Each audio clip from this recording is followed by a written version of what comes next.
Well, I'm down to my last bottle in my Athens, Greece whiskey cabinet, which is this 3-bottle sample case from Cava Nectar. And it's Glengoyne 12, 18, and now the Legacy. Let's do this.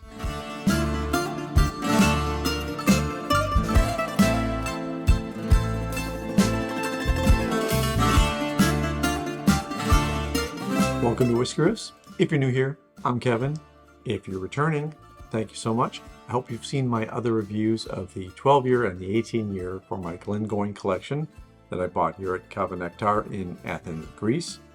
This bottle looks like it could be a good one. This is their Legacy. Unlike the other 2 bottles, this has 4 different casks. First fill European oak sherry, first fill American oak sherry, first fill American ex-bourbon cask. The rest of it is 35% hand-picked oak casks. Now those first 2 sherry caskings are only like 12% and 5%, so a very small part of this. I don't expect this to have as many sherry notes as the other 2, which I'm not familiar with American oak sherry casks. If you know anything about American oak sherry, let me know, because I haven't done any research on it, but I'm used to European sherry, so American oak sherry is unusual for me, but maybe you know more about it than I do, and I'd love to hear your opinion. So quite the variety of castings for this, quite the difference from the other ones. Also, this one has 48% ABV, which is going to give it more heat and more intensity, I would imagine. Makes sense to me. Let me go ahead and pour it in a glass, and we can talk more about how it actually noses and tastes, because that's what really matters, right? All the numbers, all those casks, all that information is good to have, but what really matters is, how does the whiskey taste? Good whiskey is good whiskey, no matter what it's made of.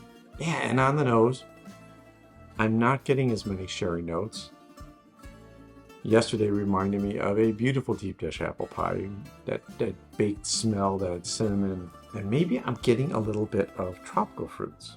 For a moment there, I got a little bit of banana, but that's gone. Now I'm getting a little bit of pineapple note, and I am getting a citrus note on the nose, which I would expect from this. That's what I got on the 12-year heavily. An interesting first taste. It was spicy off the bat, which I would expect.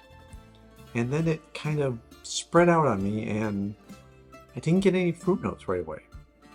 I'm getting a nice long finish. All 3 have been really nice finishes, so if you're a fan of whiskeys that linger, definitely here.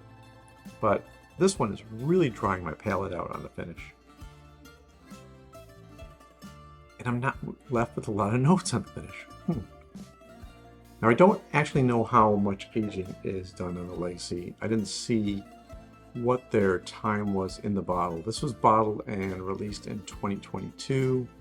That doesn't mean a thing, because whiskey does not age in the bottle.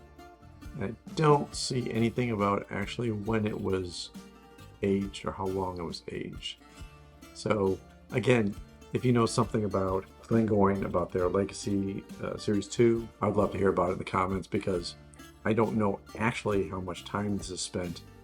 It is definitely a spicy whiskey. It feels younger when I'm tasting it, so maybe that's one of the caskings is younger than the others. When you age a whiskey, you can age in sequence. You can say it's in this cask type, and then this cask type, and this cask type. But when they usually give percentages like this of so much percentage, so much percentage, so much, that means that they've split the whiskey up into different casks. They age it the same or relatively the same period of time in those different casks, and then they bring it together in some sort of blending process. So I'm guessing this one right here has that kind of influence. And since the sherry casks are so small of a percentage, 12 and 5, I'm not getting hardly any type of sherry notes. But I am getting a little bit of that tire store note, which I didn't get on the other 2. Kind of lost the banana note. It's a little muffled right now. I mean, I do like the flavors of Legacy, but it's more of the cinnamon spice and a little bit of wood spice, maybe a lot of wood spice. Maybe that's more of the spiciness than the cinnamon is, but it's not giving me the fruit flavors. It's not giving me much of any of the depth that I got from the 18. So I don't know. I mean, I like 48% ABV. I think that that's sometimes can be perfect for what you're bottling. But in this case, I don't know if the Legacy has actually been overproofed for what I'm trying to get out of it. All right, I trimmed a little bit of water in this. See how that changes things up. I don't know.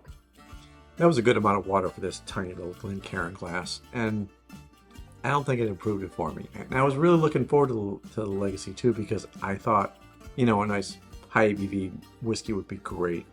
But this Chapter 2 is not doing it for me. I think on the website, they were talking about creaminess. And frankly, I'm not getting creaminess from this. I'm getting the heat, and after adding water, all I'm getting is more of the spice. I don't know. I'm not loving what I'm getting out of this bottle. I think if I were to rank the three, I think I'd probably go with the 18-year first, 12-year next, and then the Legacy, which is a little disappointing because I really thought it was going to be the other direction. And honestly, I might take the 12-year as the top one, but I fell in love with the nose on the 18-year so much that I think it just sold me on the nose, which, I mean, everything that you have about a whiskey, right? The look, the nose, the taste. Shoot, the bottle. Sometimes you can be influenced by a bottle. You're not going to be influenced by the 20 centiliter bottles that I've got here, but sometimes there's a big fancy bottle, a fancy case. All that goes into your perception of how good the whiskey is going to be. And these are a pretty level playing field as far as all that. But I did like the nose on the 18, and I think I'm going to take that one as my top for these three. What are your thoughts? You ever tried this sample pack for Glengoyne? What do you like out of it? Do you like the 18 best like me? Or are you a fan of the 12 or the Legacy instead? Let me know in the comments. I'd love to hear from you, and I appreciate you watching this video. And until next time, take care of yourself. Take care of those people around you. And cheers. And next time will probably be from a place in Italy, because that's where we're going next. And then Egypt. So who knows what whiskey I'm going to get there. Check out the links below. Talks about our digital nomad life.